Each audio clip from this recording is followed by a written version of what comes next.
I've drank through grief before. Yeah. And that's how I almost burned down my whole life. All of the pain and all of the hurt and all of the heartbreak, one tiny little special moment at a time. Something's not working. And it's clearly not working. I'm feeling the anxiety and I'm feeling the stress and I'm telling you about it. The impact that we get to have in people's lives is incredible. It is such a gift to get those messages from people that let us know they heard something they really needed to hear that day. My motto since I moved here has been show up and try.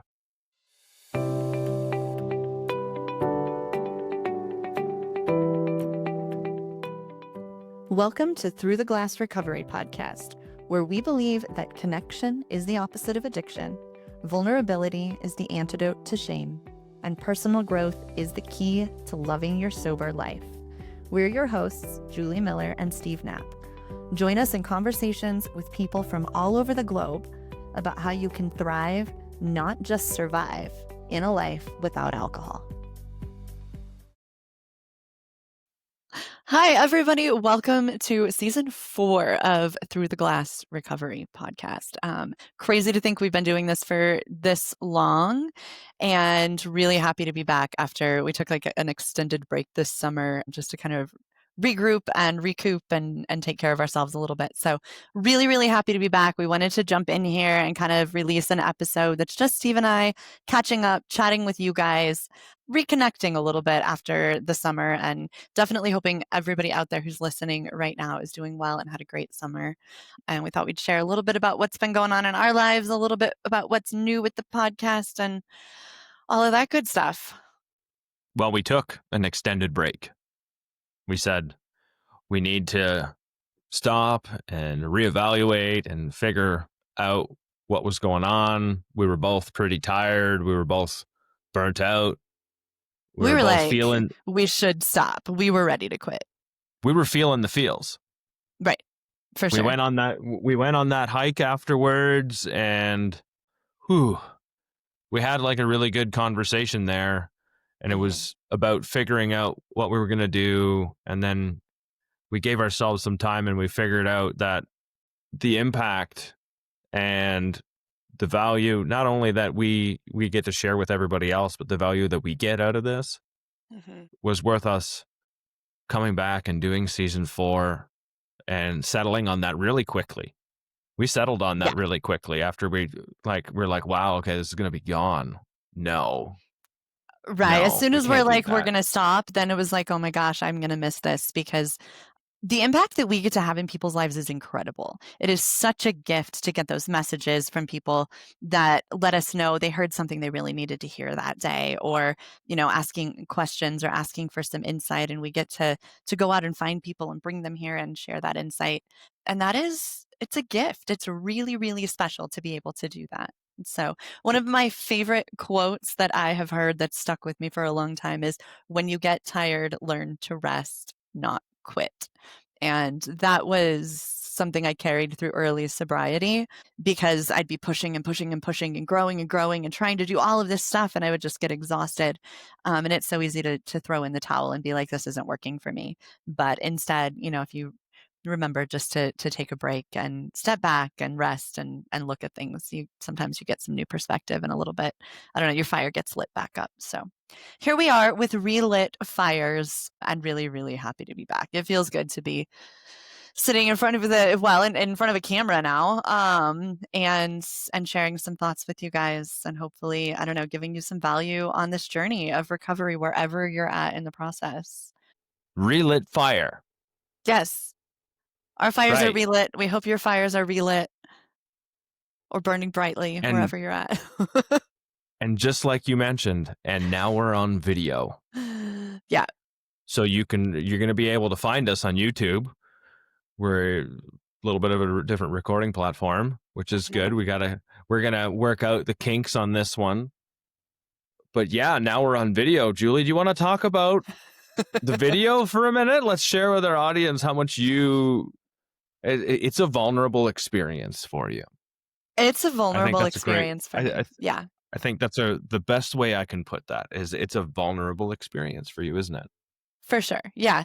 When I first started my recovery journey, I started in Zoom meetings, virtual meetings, and I did not turn my camera on for a really long time because it was so hard for me to show up that way. Obviously, that's shifted over the last 4 years, and now we're, active on social media and posting videos. And I remember the first time I recorded a reel. Steve and I were like, okay, if we're gonna like get the podcast out there to people, we need to get on social media. So we got on Instagram, and we're looking at Instagram, and we are like, shit, we have to like do reels if we want any reach. So Steve posts a few reels, and it's cool. And I'm like, oh my God, I'm going to have to do this. And then I finally recorded my first reel and I sent it to Steve and I was cussing and I wanted to cry. It's really vulnerable for me to show up on video. Before I quit drinking, it was really vulnerable for me to be in photos. I struggled with like people posting photos of me, on their Facebook or whatever. So video is hard. And I'm also really glad that I can show up this way. I mean, it definitely shows some growth on my part. Also, it is so much easier to connect with people on video. And that's the most important thing to us here is to be able to connect with you, our listeners, to connect with the people that we have come on here. And video makes that so much more possible. So, but can we just talk about, I went back and we've recorded a couple of episodes already to release after this one. And I went back and looked at the first one. Can we just talk about the fact that I look like a 1974 librarian in that video? My hair's all like tucked up and I'm wearing this like flower dress and like I look like I should be shushing people. So I like that's the stuff that I notice and I'm sure nobody else will notice that, but that's what's there for me. So I'm going to get used to it though. And it's going to be awesome and more than anything I'm just excited to be able to show up in a way that's hopefully more valuable for our listeners. So here's the funny part, because everyone's going to listen to this first. They're now going to be like, I want to see what this 1970s librarian Julie looks like. And it's true. She's like, and if Yeah. she pops that like angry face on, that is seriously the angry librarian. I But could pull that anyways, off. like Yeah. you made the dress. You showed up in No, I didn't something make that that one. you didn't make that one. No. Oh, No, that was just a I cool thrift store dress that I found, but that paired with the hair, paired with the glasses, and I could be shushing people all day long. So anyway, make sure you check out the next episode. This is how we hook you and we convince you to keep watching episodes. I'm just kidding. But no, we are here. We're on video. Really excited to be doing something a little bit different. And yeah, that's the biggest change. We're going to, do some little shifts here and there just in our branding, in our intro and in the color scheme, things like that people probably won't really notice, but that are exciting for us. And yeah, just a little bit of an updated look and a little bit of an updated feel for everyone out there. So yeah, I'm so excited. I'm excited too. I'm excited to get to video.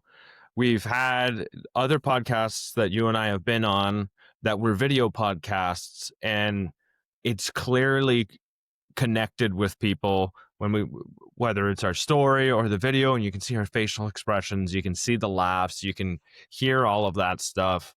And I think that part is going to be really cool to share and for everyone to watch if they want to watch. You're still going to be able to find the audio in all of the same places. Yeah. I'm still going to be really picky with editing. I'm still editing everything by hand because that's important to me. I think Yeah. it's just important to me. The quality really is important to me.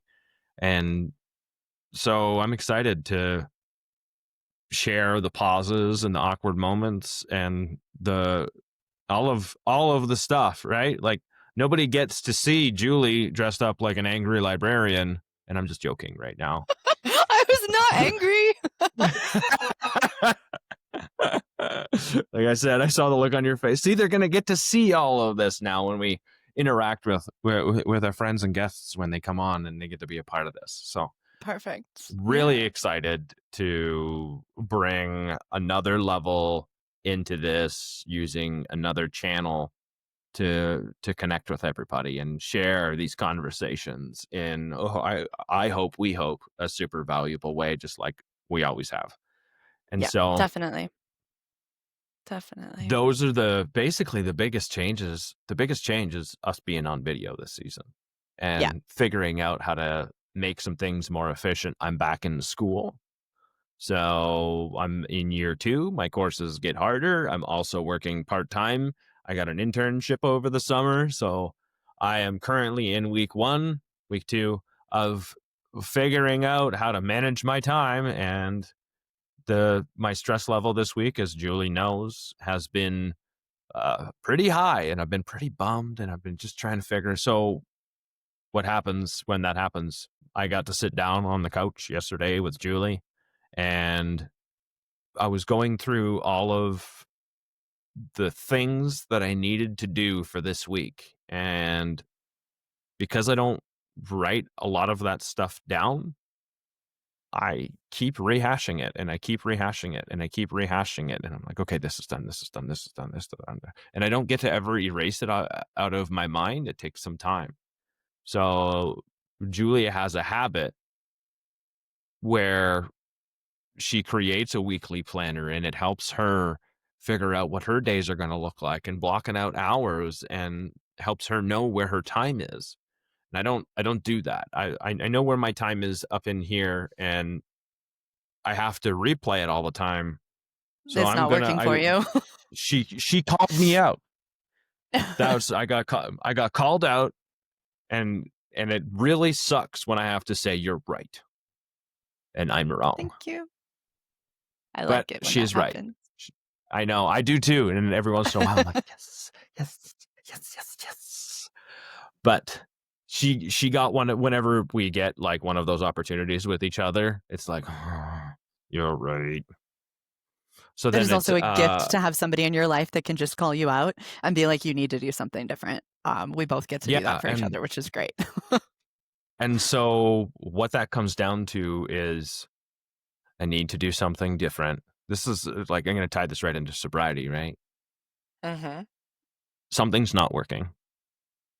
And it's clearly not working. I'm feeling the anxiety and I'm feeling the stress and I'm telling you about it. And Over and over and over again. yeah, all week. Mhm. And then we finally get a chance to sit down and she has her solution. And I'm not asking for a solution. I'm open-minded enough to accept one that was working for somebody else. It's like, Yep. hey, I've tried this calendar thing once and I didn't put enough effort into it to make it a daily practice. And I feel like now I can find some value in that, and I'm gonna have to start making it a daily practice. And so, the change that I need to make, and I feel like I need to make a change because I'm like, no, I'll just wait 3 weeks, and all of this will go away because I'll develop into this routine of whatever. And all it is me getting used to rehashing the stuff out in my mind all the time. And Mhm. so I'm really interested to see what that impact is. I think So that's just such like an important lesson in sobriety is when it's the same discomfort continues to come up over and over and over again, it means you gotta do something, and the first thing you try might not be the right thing. Maybe you need to run it by 5 different people and be like, "Have you ever experienced this? What worked for you?" And try it. Maybe it'll work, maybe it won't, but then you can try the next thing until you do figure out what works for you, and that's true in sobriety, that's true in life, that's true in handling any difficulties, any challenges, so, I mean, it's a really good, clear example of how that works, and you'll try the calendar thing and maybe it'll be horrible and you'll hate it and you'll be like, "This is not the right thing for me," but then, you'll keep problem solving until you do figure out what relieves some of that stress. at the cost of $10 on an Amazon calendar that's gonna show up at my front door, Yep. it's worth a shot to to put a weekly thing together and spend an hour on a Sunday and see if it's gonna help relieve some of the the mental gymnastics that I do Mhm. Definitely. to keep my life organized. So that I guess that's just sharing a quick lesson that I Mhm. learned, or I keep using it. We keep using all of these same things, right? Oh, These yeah. the things that I learned in early sobriety, I still use them today in a different way to alleviate the things that are stressing me or problem solve. Mhm. Yep. We just And keep so practicing the same tools in new ways and eventually they become natural. That is Okay, essentially what sobriety is. absolutely. So, what are we going to bring to the table for this episode other than what we've changed? I think Julie and I decided we're going to share a story or two Mhm. about what our summer was like to reconnect with you guys and tell you what things were like for us this summer and tie it into sobriety. And do you have a story or do you want me to go? So oh, no, I'm sure I have stories. I was thinking about this and, like, what I was gonna share about the summer with everyone, and we started out, I don't know, in May. I sat down and I made this plan for the whole summer. Here's all the things I'm going to accomplish while we're on our break from the podcast. And, I think the quote is something like, if you want to make God laugh, then tell him your plans. My summer did not go at all how I was intending for it to go.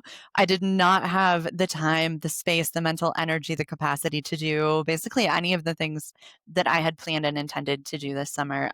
This was a hard summer. I have been through the hardest 6 months of sobriety, hands down, without a question. And it's it's really thrown me for a loop. Nowhere in there have I ever thought about drinking, but it's challenged every habit, every, healthy mindset. It's challenged everything in me this summer. And I'm not going to say it's all fixed right now. Like nothing's really all of a sudden resolved in my life. I'm carrying it differently. I'm learning to deal with it differently. But it started with my dog dying in February, which she was 4 years old. She was my best friend. I was not expecting it.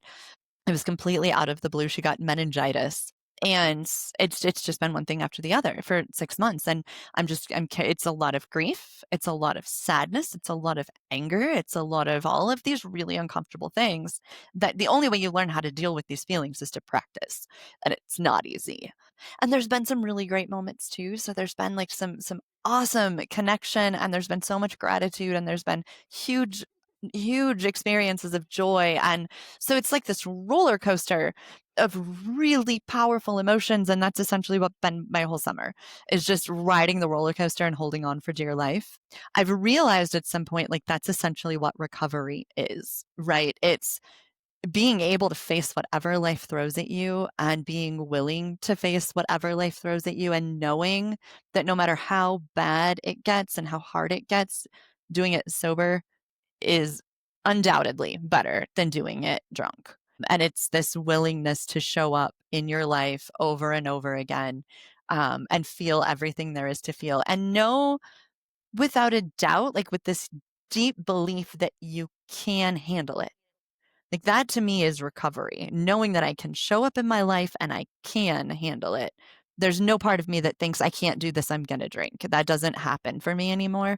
So it becomes a matter of how will I handle this? What do I need to do here? Summer has been basically treading water for me, trying to hold on to routines and trying to, make it through the day without completely losing my shit.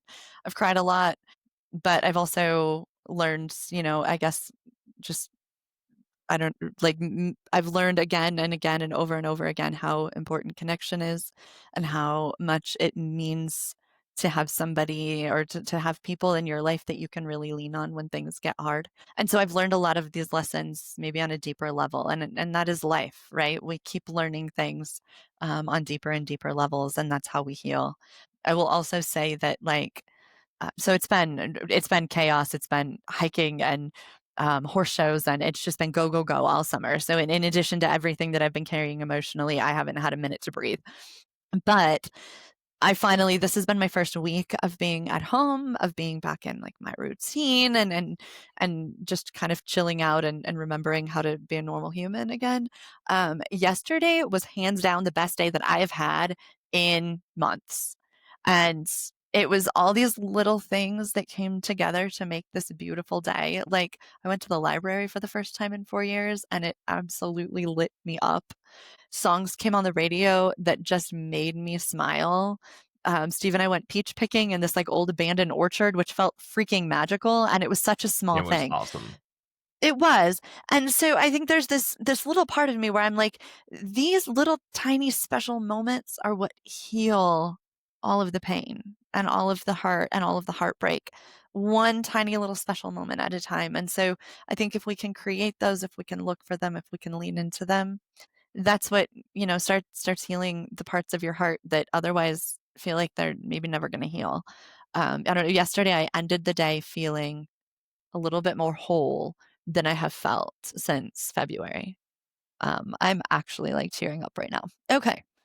Anyway, that is what I have to share as I sit here and cry on episode 1 of season 4. I'm gonna let it be Well, your turn now, so I'm not all mushy. Uh, you have fought with so much grief all yeah, summer long, and you fought with the idea of, I just have to figure out a way to live with it. right, And I feel like you're not fighting with that idea anymore. And you're figuring out how to just let it be where it is and accept and move through. for sure, yeah, and it's all a And grief is a process, for sure. like it's gonna come in its own timeline. And I think there's a reconnection with yourself that happens where you know that you're just gonna be okay. It's one of those things that I've heard you repeat multiple times. I'm gonna be okay. Everything's gonna be okay, yeah. Everything's gonna be okay. And it has been. And it's Yeah, been a wild ride of a summer because you've been super busy. I've been super busy. It has been a ride. And so sharing this, it's true. It's true. When we do a grief episode, and I'm sure we will, Julie's going to have a lot to talk about right. uh, Yeah, well, and I on mean, that episode. it's been grief after grief after grief. I totally thought that I was prepared. I worked so hard to be prepared for my youngest daughter to graduate and move into adulthood, and for me to move into this new season of life that isn't raising children anymore. You can't prepare for that. That's an important lesson that I've learned. You can't prepare yourself for grief. I mean, I'm sure I'm in a better place now than I would have been if I hadn't tried to prepare. But so there's been that piece. There's just it's been little thing after little thing that I feel like I've lost all summer long. And so, yeah, it's just been like riding the waves. That's it. That's all I've been able to do. And I feel like I'm finally, my head's above water more than it's below water right now, which is good. But yeah, I mean, that is life. You can't plan for it. You can't prepare for it. You can't, none of it. You just have to be willing to accept what it's going to throw at you and lean into the tools that you know how to use. So, Hmm. yeah, but I do feel like I'm on the other side of whatever that was. I mean, it'd be really great if life like could be calm for a minute, but I'm definitely moving through it a little bit. It's just that's just life. That's what it is. I also have the tools to make it not completely drown me. And I have Could the you imagine people if you were that drinking catch through me. that? Because that would have been miserable. Oh, I would. That would have been I've miserable. drank through grief before, and that's how I almost burned down my whole life, and it didn't stop any of the grief because as soon as I quit drinking, it was all sitting there right there ready for me to deal with it. Like, I'm so glad that I'm sober. I There's no part of me that, like, wishes I could drink this away. I'm just grateful that I'm doing this with a clear head. I'm surviving it. I'm okay. I have been okay since I started. I have been confident from the moment I realized my dog that we were gonna have to put my dog down. I've been confident without any semblance of a doubt that I'm gonna be okay doing this sober. It's just gonna suck. And that is empowering to know that that's not the first place my brain goes anymore. That's not even on the table as an option anymore. And that in itself is comforting and is empowering. I didn't know at that point how much crazier things were going to get in my life, but yeah, no, drinking would make all of this I would be making the worst decisions, and I would be a hysterical mess if I was trying to numb all of this because it doesn't numb anything. No, the image in my head was like Julie kind of lighting a dumpster on fire. For sure, and pouring gasoline on it. Yeah. Absolutely, that would be my life, and I'm not there. Like, I'm proud of the way I've handled everything for the last 6 months. It's not been pretty. Mm. Not at all. Steve's been, like, on the phone with me when I'm just so angry I can't even see straight. but I'm still proud of the way that I've handled it because I felt it all, and I've learned from every moment, and I'm on this side of it and I'm stronger for it, you know? Sometimes that's the best you can do is feel it and accept it and know that eventually you're gonna be stronger for it. So, that's my story from the summer. That wasn't super uplifting. I didn't think I was gonna cry. We never think we're gonna whatever ends up happening. Just like you Right. just said you had your summer all planned out, and here we go. We sat down and we figured out what we were gonna talk about, and here we are. So, Yep, here we are. my Okay. Why summer don't you share a my story, summer Steve? yeah, well, my summer, like, not near as a roller coaster as Julie's. I had an internship all set up, and 2 weeks before school, that got yanked, not by any fault of my own, it just business decisions. And so then I ended up trying to scramble to figure out how I was gonna get another internship, and I worked my butt off for a month just to try and find an internship, and I got really lucky with a connection that I made at the school, who recommended me to a business, and I went and did the interview, and within that week I got hired, and I started the week afterwards, and it's just been a really awesome experience since. And for me, when things like this in my life happen, and I keep putting effort in even though nothing shows up, like I sent resumes, and I was essentially like picking up the phone and like knocking on doors to just see who and what was available and when, and I was persistent. And the one thing that I've learned is as long as I keep putting that effort in, eventually I'm going to see the reward of it. It's not going to look like the way I expect it to look like. It never has. But it's my motto since I moved here has been show up and try. Mhm. And I've tried to keep it as simple as that. Just show up and try. And I do that when I go to work. I do that now when I go back to school. And I had my kids here for a whole month. And I got to share an American holiday, Independence Day with them at a rodeo with friends who showed up and wanted them to have an amazing experience. And like that warmed my I'm gonna get teary now.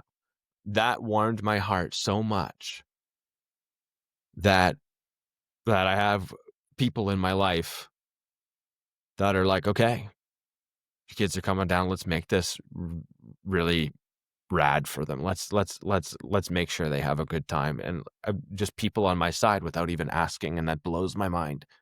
And like, none of that would have ever happened if I got sober. But I got to take these kids on adventures, take them up on top of a mountain, and just look down on the vastness of everything, and drive them through the mountains, and take them paddleboarding down the Colorado River, and camping.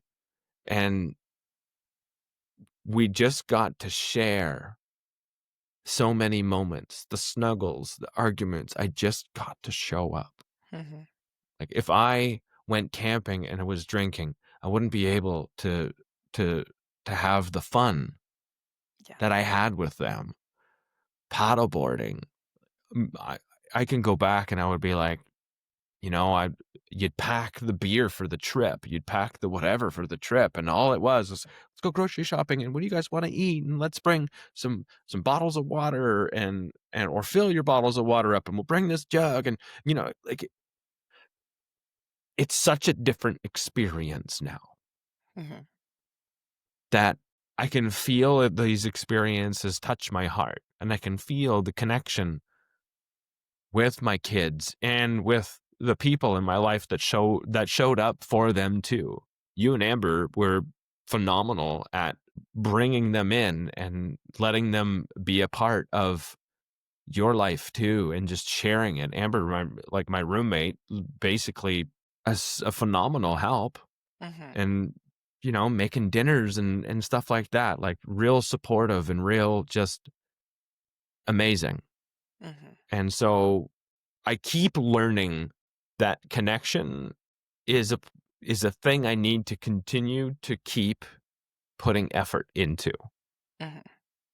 and finding the right people. And I've ventured out into, the CrossFit group, which I need to get back into, and a men's group here locally, and just connecting with people. I'm finding that connecting with people more and more, getting my butt outside, talking to people in person, and and when I do that, I find out who's for me and who isn't, and I get to learn some lessons, and I get to connect and network, and it's been a really fruitful experience, and it's also been eye-opening about the things that I fear, judgments and everything else. The other thing that was a really interesting experience for me this summer outside of the kids, because um had I had been drinking with the kids here, it would have been a way, way, way, way different experience. Right. Uh And then the next thing was we went on a 6-day, 75-mile backpacking trip, Yeah. and that's the longest I've ever backpacked, almost twice the distance.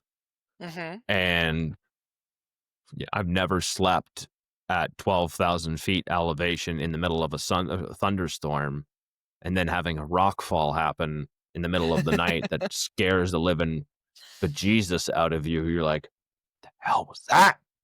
What was that?" But there's when you're out there in the middle of nowhere and it's nighttime and it's like, just especially at 12,000 feet, there ain't no birds, there ain't no animals. And when the wind stops, it's dead silent. Yeah. Like, the silence at first was awkward, and then it was really delightful. Learning that I'm more resilient than I thought I was. My knee hurts, my feet hurt, my everything starts hurting. And you can attribute so many things when you go out on a hike to sobriety. It's like ridiculous. One step at a time. Oh yeah, the sober metaphors on long distance hiking trips are never ending, No, for sure. it keeps happening. Day 2, how miserable was I? Right. Just I it was was I bad. It was bad. I was miserable, and we still hiked, what, 11 miles that day? Yeah, something like Something that. ri Yeah, like, and And you go to sleep and you wake up and the next day's better. That's just like sobriety, right? You get through the bad yeah, day, you do what has to be done, knowing you're probably gonna wake up better than you were the day before. I had moments on day 2 where I was like, "Maybe we can get a helicopter in here, and it can just take me the fuck away." Right? Like, I know I that's get it. I expensive. get it. I know that's expensive, but that's just how I feel right now, right? And I can acknowledge its existence and know that's not something I'm gonna do. But man, my internal, like, little boy is having a screamy conniption fit because I have a headache. The altitude got to me a little bit. That happens. My nose is all plugged up, It's and the "I want out," right? "This is hard, this is yeah. uncomfortable, I want out." Mhm. And you gotta be like, "It's okay that you want out, you don't get to get Mhm. out." Yeah. And it's entirely a sobriety thing too, Oh, right? for I sure. want Yeah. that. I want the drink. I want that whatever. I don't want to feel the thing that I'm feeling anymore. I don't drink anymore. So what's my out? A helicopter, right? We could probably do an entire, like, podcast episode just on the lessons from hiking that relate directly to sobriety because they're never ending, but no, I wanna go back to something that you said that was really important, and I know we probably need to wrap this up soon, but, you said something about, like, you could feel the moments of joy actually reach your heart. And I know you said that a bit ago, but that's clung to me. That is something that I experience more and more deeply with every year that goes Mm, by. This time last year, I was just about to hit 3 years sober, and I remember feeling that feeling for the first time. Like, I didn't know joy could feel like that. It was enough that it carried me for months. I can still look back and recall, like, exactly how I felt. It's even more true now, a year later, so almost 4 years sober. And the moments of joy, like, it's like they can reach even deeper into my heart, even deeper into my soul. And they don't have to be big, crazy moments. It's the simplest little things. But it's like the longer I go without numbing all of the emotions and like, just shutting it all down, the more I get to feel all of that good stuff. And I think that's something so important because when you're 6 months sober, you're like, "Oh my god, this is great." And when you're 2 years sober, you're like, "This is fantastic. I can't even imagine it getting any better." And then you hit 3 years and you're like, "Oh my god, it's even better than it was." And at 4 years, I'm feeling the same thing. And so now I'm like, "How good can this get?" Because for all the bad, and there's been plenty of it, the good is freaking amazing. And when we were drinking, we never got to experience that. And I don't think most people realize when they're drinking regularly You miss that both sides. they're not feeling joy. Whatever it is that we thought was joy when we were drinking, that was not even close. Nowhere Mhm. close to what real joy feels like. And that's been just a really powerful reminder for me. I never wanna lose my ability to feel the kind of joy that I can feel now. So, no, I love that you said that, and I think it's a really good way to state what you did.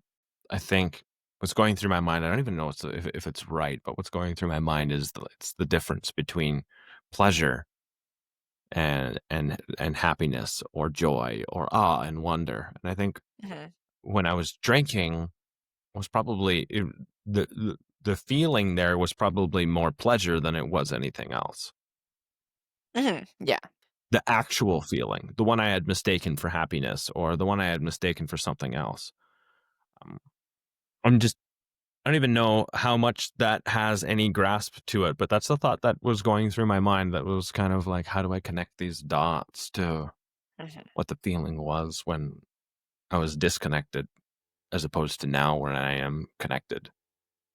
Yeah. Oh, and it is. That's exactly what it is. It's this deep connection to self that gets Mhm. greater and greater and stronger the longer you continue this journey that allows you to feel those positive emotions the same way that you can feel the negative ones. So to anybody out there who's early on in this, please know it continues to get better and better, and it is absolutely worth doing the work even when it's hard, because the rewards are something I can't even describe to you. That level of joy, I don't think I could put words to over the simplest little things and in the silliest little moments. And you're like, God, life is so good right now, no matter how bad it is in these other places. It's so good also. And that, I mean, Yeah, that I is mean, life. If we can recognize that, we're doing pretty good. before we start wrapping this up, I think it's important to recognize that the feeling of joy isn't going to last forever, even if it's a moment in which you feel it, like a couple of minutes. And I've seen you do that. I've seen you watch your kid ride her horse, and you just feel that moment Mhm. of joy, and you get all teary, and you get whatever. It doesn't last forever. No. It's not like I'm going to feel joy all the time, but Right. you wouldn't have that moment, that couple of minutes where you got to feel and then turn around and express and then get a reflection back. Wow, that's cool. Yeah. That's Yeah. really awesome. It's so cool that you got to feel that. You know what I mean? And Mhm. so I think it's important. It's just like the negative ones. We might hang on to them and they might last longer. It's harder to hang on to those really good ones.